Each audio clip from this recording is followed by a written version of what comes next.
고린도전서 5장 1절에서 13절 말씀.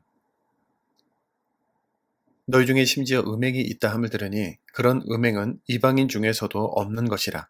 누가 그 아버지의 아내를 취하였다 하는도다. 그리하고도 너희가 오히려 교만하여져서 어찌하여 통한이 여기지 아니하고 그 일 행한 자를 너희 중에서 쫓아내지 아니하였느냐. 내가 실로 몸으로는 떠나 있으나 영으로는 함께 있어서 거기 있는 것 같이 이런 일을 행한 자를 이미 판단하였노라. 주 예수의 이름으로 너희가 내 영과 함께 모여서 우리 주 예수의 능력으로 이런 자를 사탄에게 내주었으니 이는 육신은 멸하고 영은 주 예수의 날에 구원을 받게 하려 함이라. 너희가 자랑하는 것이 옳지 아니하도다. 적은 누룩이 온 덩이에 퍼지는 것을 알지 못하느냐. 너희는 누룩 없는 자인데 새 덩어리가 되기 위하여 묵은 누룩을 내버리라. 우리의 유월절 양 곧 그리스도께서 희생되셨느니라. 이러므로 우리가 명절을 지키되 묵은 누룩으로도 말고 악하고 악의에 찬 누룩으로도 말고 누룩이 없이 오직 순전함과 진실함의 떡으로 하자. 내가 너희에게 쓴 편지에 음행하는 자들을 사귀지 말라 하였거니와 이 말은 이 세상에 음행하는 자들이나 탐하는 자들이나 속여 빼앗는 자들이나 우상 숭배하는 자들을 도무지 사귀지 말라 하는 것이 아니니 만일 그리하려면 너희가 세상 밖으로 나가야 할 것이라. 이제 내가 너희에게 쓴 것은 만일 어떤 형제라 일컫는 자가 음행하거나 탐욕을 부리거나 우상 숭배를 하거나 모욕하거나 술 취하거나 속여 빼앗거든 사귀지도 말고 그런 자와는 함께 먹지도 말라 함이라. 밖에 있는 사람들을 판단하는 것이야 내게 무슨 상관이 있으리오마는 교회 안에 있는 사람들이야 너희가 판단하지 아니하랴. 밖에 있는 사람들은 하나님이 심판하시려니와 이 악한 사람은 너희 중에서 내쫓으라. 아멘. 이미 시기와 분쟁, 파벌싸움으로 몸살을 앓고 있던 고린도 교회에 끔찍한 음행이 버젓이 용납되고 있었다는 것은 정말 충격적입니다. 본문의 음행은 매춘 행위를 말하는데 미의 여신 아프로디테를 섬기는 신년 창녀들이 가득했던 고린도에서 매일 밤 일상적으로 일어나던 일이 바로 음행이었습니다. 이런 타락한 환경에서 살던 이들이 예수를 믿고 교회를 이뤘지만 성적인 거룩함을 계속해서 지켜내는 일은 결코 쉬운 일이 아니었죠.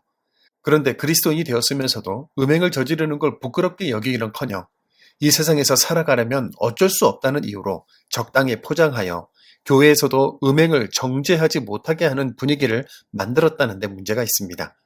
그들이 묵인했던 음행의 실체는 한 남자가 자기 아버지의 아내, 즉 계모와 결혼하여 살고 있는 사건이었는데요.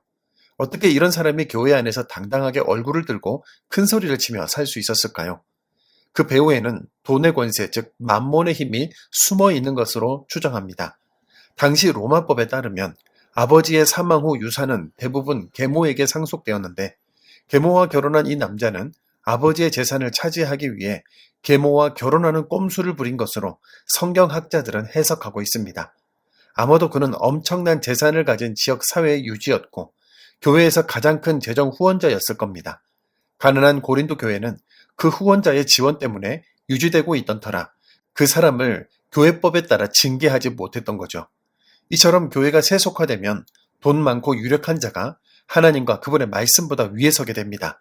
세상의 돈과 권력이 교회를 집어삼키는 순간 교회는 더 이상 거룩한 성전이 아니라 교회라는 간판을 단 세상으로 전락하고 마는 것이죠. 이 참담한 현실을 향해 바울 사도는 단호한 처방을 내립니다.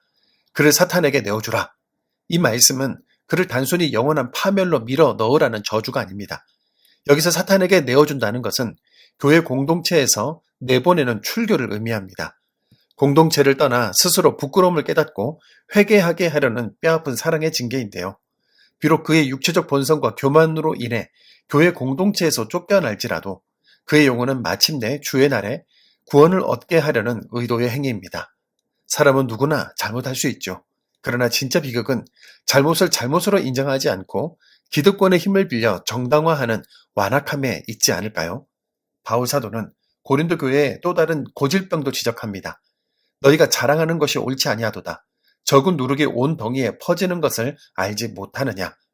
유월절 희생 양이신 그리스도의 보혈로 구원받은 교회 공동체는 마땅히 죄라는 누룩을 거절하는 누룩 없는 무교절의 거룩함을 유지해야 합니다. 이것은 교회가 세상 사람들과 어울리지 말아야 한다는 뜻이 아니죠. 다만 그리스도인이면서 대놓고 음행하고 탐욕을 부리는 일, 우상 숭배를 하는 일을 용납하지 말라는 겁니다. 그렇게 죄의 누룩을 방치하면 온 교회 공동체가 썩어가는 것은 시간 문제이기 때문입니다.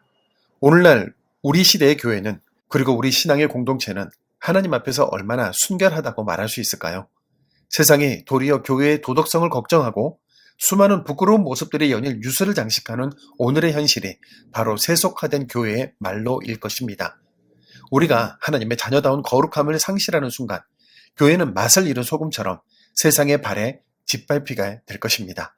남의 허물을 지적하기 전에 오늘 나의 내면에 도사리고 있는 우상과 탐욕을 먼저 정직하게 대면합시다. 우리가 뼈를 깎는 자기 부인을 통해 거룩함을 회복할 때 우리 교회는 다시 세상을 비추는 참된 성전으로 일어서게 될 것입니다. 이번 한 주간 내 안에 누룩을 제거하고 오직 십자가의 피 묻은 복음만을 자랑하는 신실한 성도로 살아가기를 주님의 이름으로 축복합니다. 역사와 교회의 참된 주인이신 하나님 아버지, 가장 거룩해야 할 주님의 몸된 교회 안에서조차 세상보다 더 타락한 죄악들이 아무렇지도 않게 용납되었던 고린도 교회의 아픈 실상을 보며 우리 자신을 돌아봅니다. 우리가 성도로 부르심을 받았음에도 불구하고 여전히 세상의 재력과 권세를 하나님의 말씀보다 더 높이 평가하며 죄를 용납하고 자랑했던 우리의 영적 교만과 세속성을 용서하여 주옵소서.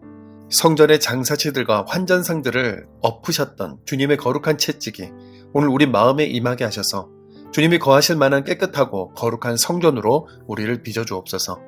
날마다 말씀의 신선한 만나를 먹음으로 영적인 분별력을 가지게 하시고 어떤 상황에서도 성도의 거룩한 자존심을 지켜내며 마침내 세상의 소망이 되는 교회 한 사람 한 사람이 되게 하여 주옵소서. 예수님의 이름으로 기도드립니다. 아멘.